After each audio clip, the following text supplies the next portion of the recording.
Exercise 13.8 के question number 4 से, क्योंकि 2 और 3 मैंने लास्ट वीडियो में डिस्कस कर लिया था। तो स्टार्ट करते हैं क्वेश्चन नंबर 4 से। मेरा नाम है नीरज। तो ले लेते हैं पहले,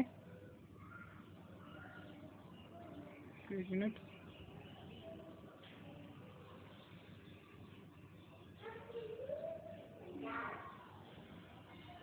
ठीक है,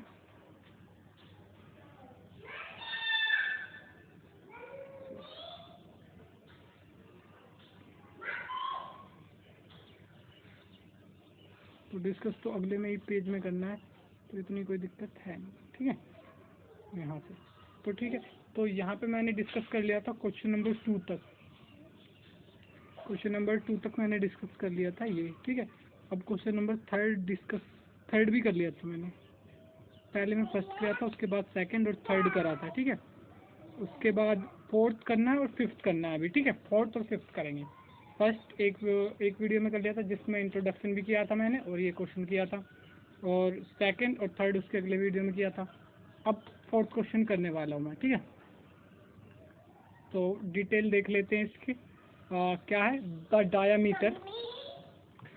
diameter of moon is approximately 1/4 of the diameter of earth.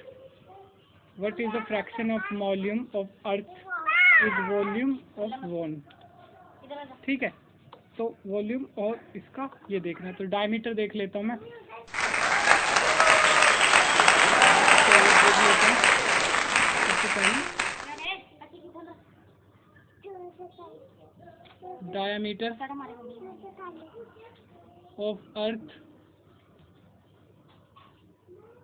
Late D. ठीक है, तो इसकी रेडियस क्या हो जाएगी, radius is equal to radius of earth is equal to DE/2। और सेम रेडियस ऑफ मून क्या हो जाएगी, 2 रेडियस ऑफ मून। तो इसका 1/4 है, तो इसका DE है, तो DE/4। ठीक है, तो इसको इधर ले आओगे 2 को, तो ये कुछ ऐसा हो जाएगी। सॉरी, ये मून की है, मून। तो रेडियस ऑफ मून हो जाएगी हमारी DE/ diameter of earth divided by 8, और ये डिवाइडेड बाई 4 है। एक मिनट,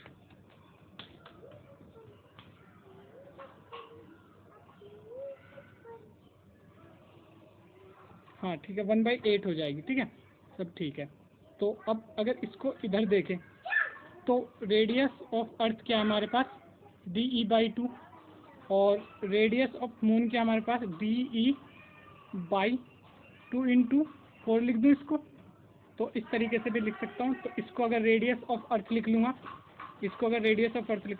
तो यानी कि radius of moon is equal to 1/4 of radius of earth. ठीक है, तो यानी कि 1/4 हो जाएगी रेडियस। अब इसकी डिस्कस कर लेते हैं आगे के चीज़ें। अब आगे की चीज़ें क्या है, वॉल्यूम निकालनी है। तो यहाँ पे वॉल्यूम ऑफ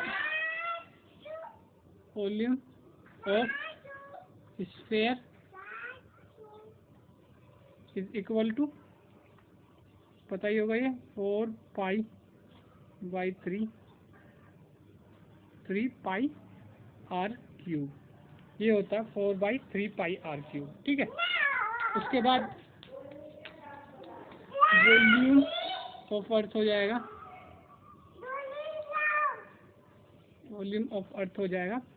4/3πr, यानी कि रेडियस ऑफ वो आ जाएगा, रेडियस ऑफ अर्थ का क्यूब। ठीक है, अब फिर मून के लिए भी हो जाएगा, volume of moon is equal to 4/3π radius of moon का क्यूब। ठीक है, अब नीचे देखें, इनका रेशियो निकालें। तो फ्रैक्शन निकालना है, तो volume of earth divided by volume of moon. ये आ जाएगा हमारे पास, तो दोनों का लिख लेते हैं। ऊपर वाले का 4/3 पाई आर रेडियस ऑफ अर्थ का cube divided by 4/3 pi radius of moon का क्यूब। ठीक है, अब इसके बाद क्या है, इसके बाद हमें क्या करना है, इसी को 4/3 पाई से 4/3 पाई कट जाएगा। ठीक है, ऊपर क्या हो गया, रेडियस ऑफ अर्थ का क्यूब। उसके बाद क्या हो जाएगा, रेडियस ऑफ मून को हम क्या लिख सकते हैं, तो यहाँ से देखो हम रेडियस ऑफ मून को लिख सकते हैं कहाँ पे, radius of moon is equal to 1/4 RE, यानी कि रेडियस ऑफ अर्थ। तो इसको लिख सकते हैं RE/4, ऐसे भी लिख सकते हैं। ठीक है, तो इसको ऐसे ही लिख लेता हूँ मैं, RE/4 का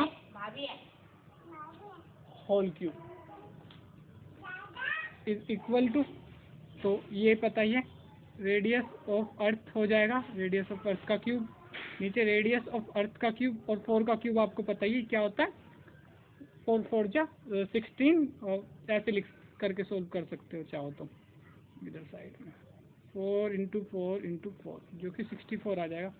4 4 जा 16 और 4 से कर दिया तो 64, तो यहाँ पे लिख लो 64। मेरे हिसाब से इतनी कोई बड़ी बात नहीं है। तो फिर इसको आगे सोल्व करोगे तो RE से RE कट जाएगा, देन 1/1/64। अब आपको पता है कि 64 ऊपर जा सकता है, तो इसको लिख सकते हो 64/1, ये इसका फ्रैक्शन हो जाएगा। ठीक है, अब इसको बुक में थोड़ा सा अलग तरीके से दिया हुआ है, बुक में इसको थोड़ा ऐसे दिया हुआ है 1/64 करके। ठीक है, तो उससे कोई फर्क नहीं पड़ता।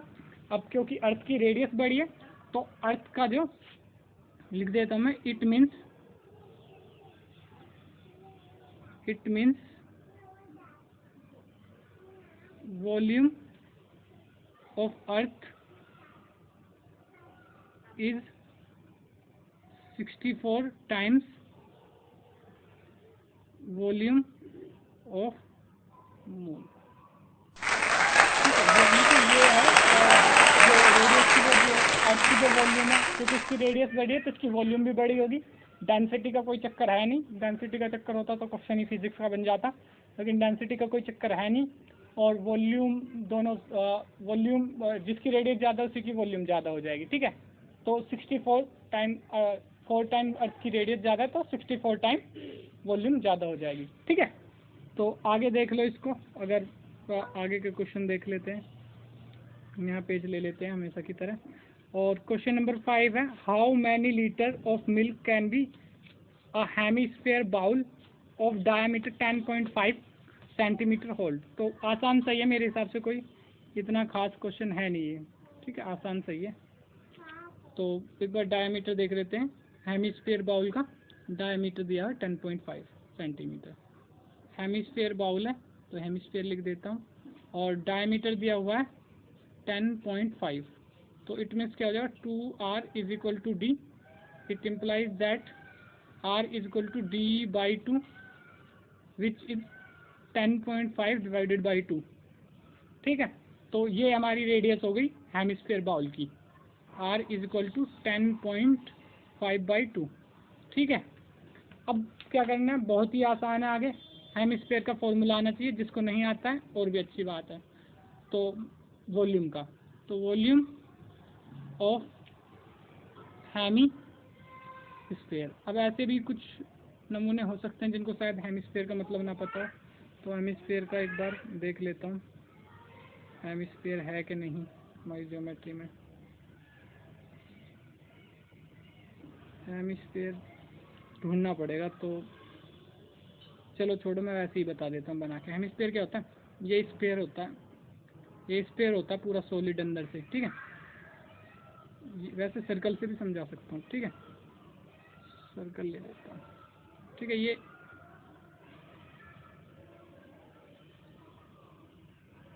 रेड का बना देता हूँ, जैसे ये सर्कल होता है। ठीक है, ये जैसे कि सर्कल है, इसको कहीं और लूँ क्या, पूरा ही हट जाएगा। ठीक है, कोई नहीं,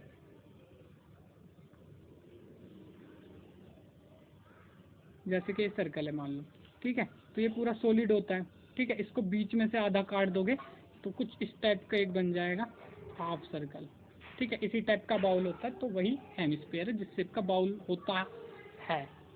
वैसे नॉर्मली ऐसा होता नहीं है कि एग्जैक्टली हेमिस्फीयर का हो, पर उसी को हेमिस्फीयर कहते हैं जो आधा स्फीयर कटा होता है, ठीक है। तो उसका फॉर्मूला होता जस्ट स्फीयर का आधा, 2/3 पाई आर क्यूब। आर क्यूब किसकी? बाउल की, ठीक है। तो 2/3, एक मिनट थोड़ा सा, 2/3 पाई आर क्यूब, आर को मैं लिख सकता हूँ 10.5 डिवाइड बाई 2, और हमेशा की तरह मैं थोड़ा सा तरीके से लिख देता हूँ जिस तरीके से थोड़ा इजी रहे, 10.5। अब यहाँ से पाई की भी वैल्यू रख लूँ तो मुझे फ़ायदा नज़र आ रहा है, तो मैं पाई की वैल्यू लिख लेता हूँ 2/3 22/7 into 10.5 divide by 2 into 10.5, just a minute, 10.5 just second होता है, वैसे सेकंड ही लगे मुझे इसे करने में। तो इस 2 से ये कट जाएगा, ठीक है, इस 2 से ये 11 बन जाएगा, और कुछ रह रहा है, इसको इससे काटेंगे तो पता ही आपको 3.5 आ जाएगा, 7 1 जा 7, फिर 3 10 में से बच जाएगा, 5 लेंगे तो 35, और एक के बाद पॉइंट तो वो तो लगना ही है, ठीक है, इस तरीके से हो जाएगा काम। अब यहाँ पे 3.5 बच गया, 3.5 नहीं सॉरी 1.5, 1 टाइम में जाएगा ना, 7 1 जा 7 और 7 5 जा 35, ठीक है, 1.5। अब 1.5 को काट सकते हैं 3 से, तो ये रह जाएगा 2 यहाँ पे। तो ऑलमोस्ट हमने काटा पीटी जो भी करनी थी वो कर लिया। तो यहाँ पे है हमारे पास 1/2, और ये पूरा 11 बच रहा है ना, इंटू 11, 7 पूरा गया, और ये वाला, एक मिनट, ये वाला पूरा ही ख़त्म हो चुका है, ये पूरा ही ख़त्म हो चुका, 1.5 किया था, उसके बाद पूरा कट गया था, 2 तो कट ही गया था, इसमें से 2 कट गया, 10.5 रह रहा है, उसके बाद ये पूरा ही रह रहा है 10.5 डिवाइड बाई 2। तो इसको 2 2 जा को 4 कर लेते हैं, ठीक है, इसको 1/4 इंटू 11 इंटू 10.5 इंटू 10.5, ठीक है, बहुत बढ़िया, ठीक है। तो इन दोनों को अगर कैलकुलेट करेंगे तो आ जाएगा, एक मिनट मैं लिख लेता हूँ, 4 तो नीचे है ही, ठीक है, इन दोनों को अगर करेंगे तो इधर 11 लिख लेता हूँ, इन दोनों को अगर कैलकुलेट करेंगे हम 10.5 इंटू 10.5, इसका स्क्वायर करेंगे तो हमारे पास जो नंबर आएगा वो होगा 110.25, आई थिंक ये होना चाहिए, हाँ ठीक है मेरे हिसाब से, ठीक है। तो बाकी आप कैलकुलेटर से तो मत करना क्योंकि बच्चे हो, बाकी हायर में तो कैलकुलेटर मिल जाता तो उनके लिए कह भी देता, लेकिन अभी तो बच्चे हो तो इसको खुद ही करने की कोशिश करना। उसके बाद फिर इसको 11 से मल्टीप्लाई करेंगे, चाहो तो चेक कर लेना कैलकुलेटर से, क्योंकि मेरी भी कोई ऐसी गारंटी है नहीं, वैसे मैंने चेक कर लिया सही है, और कभी कभी गलती भी हो जाती है, बाकी लास्ट में आंसर मैच करेंगे ई बुक से। तो इसको मल्टीप्लाई कर दोगे तो अब तो आंसर ही लिखना था ना इन दोनों को मल्टीप्लाई करके, तो ये हो जाएगा कुछ 12.75 डिवाइड बाई 4, तो ऐसा कुछ आंसर मिलेगा। इसको अगर चाहो तो डिवाइड कर सकते हो, मेरे हिसाब से तो बुक में डिवाइड करके ही आंसर दिया होगा, तो इसको चाहो तो डिवाइड कर दो, डिवाइड करके कुछ आंसर आ जाएगा, एक मिनट, 3 ये तो वैसे भी आ जाएगा मेरे हिसाब से, इसमें कोई बड़ी प्रॉब्लम नहीं होगी इसमें, ठीक है। तो 3 4 3 जा 12, फिर 1 लेंगे तो कुछ जाएगा ही नहीं तो 0 लगाएंगे, फिर उसके बाद भी 2 लेंगे तो फिर 3 टाइम में, उसके बाद पॉइंट लग जाएगा, फिर वही है पॉइंट का तो ज़्यादा हिसाब किताब होता नहीं, तो 0.75 बचा, तो फिर उसके बाद 4 1 जा 4, उसके बाद हो सकता है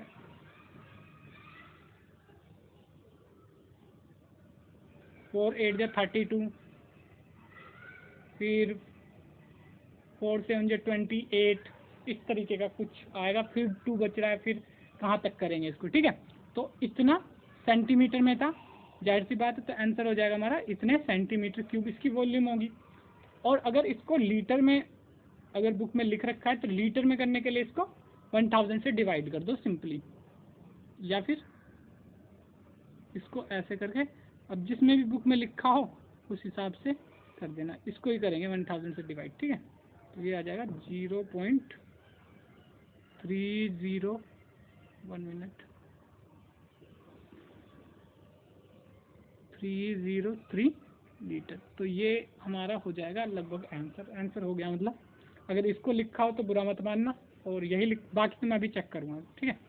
तो ये हो जाएगा। तो स्टेटमेंट लिख देते हैं। So bowl can hold 0.303 litre of milk, ठीक है। तो इस तरीके से ये हमारा हो गया है, ठीक है। मैं एक बार दोनों के आंसर चेक कर लेता हूँ, उसके बाद कंफर्म कर दूंगा आपको कि हाँ सही है। उसके बाद एवरीथिंग इज राइट, ठीक है। तो आंसर एक बार चेक कर लेना चाहिए। बाकी मैंने कैलकुलेशन खुद से करी थी, इसलिए थोड़ा सा ज़रूरत पड़ती है, क्योंकि कैलकुलेशन एरर किसी से भी आ सकता है। तो सारे ही आंसर ठीक है, और इससे पिछले वाला भी, ये भी ठीक है, ठीक है। इसमें जैसे मैंने पता था मुझे इसको मुझे याद था, क्योंकि ये क्वेश्चन ही कुछ ऐसा कि याद रखने लायक, ठीक है। तो अगर स्क्रीनशॉट लेना चाहो सॉल्यूशन का तो ले लो। 1 2 3 4 5 आई होप ले लिया होगा अब तक आपने। उसके बाद दूसरे का भी, इसका भी स्क्रीनशॉट ले लो, ताकि बाद में समझने में आसानी रहे, ठीक है। तो इसका भी ले लो 1 2 3, ठीक है। तो मैंने अभी क्वेश्चन नंबर 4th और 5th करा दिए हैं। 6th तो है नहीं इसमें, 6th डिस्कस करेंगे नेक्स्ट वीडियो में। तो अगर ये वीडियो आपको अच्छी लगी हो तो वीडियो को लाइक करें, चैनल को सब्सक्राइब करके बेल आइकन को जरूर दबाएं, ताकि हमारी अपकमिंग जो वीडियो उसकी नोटिफिकेशन आपको मिल सके। इसके अलावा इस सेशन में मैं कोशिश करूँगा कि 11th 12th की जो मैथमेटिक्स है उसको भी कंप्लीट किया जाए, ताकि आपकी हेल्प हो सके, ठीक है। Thank you.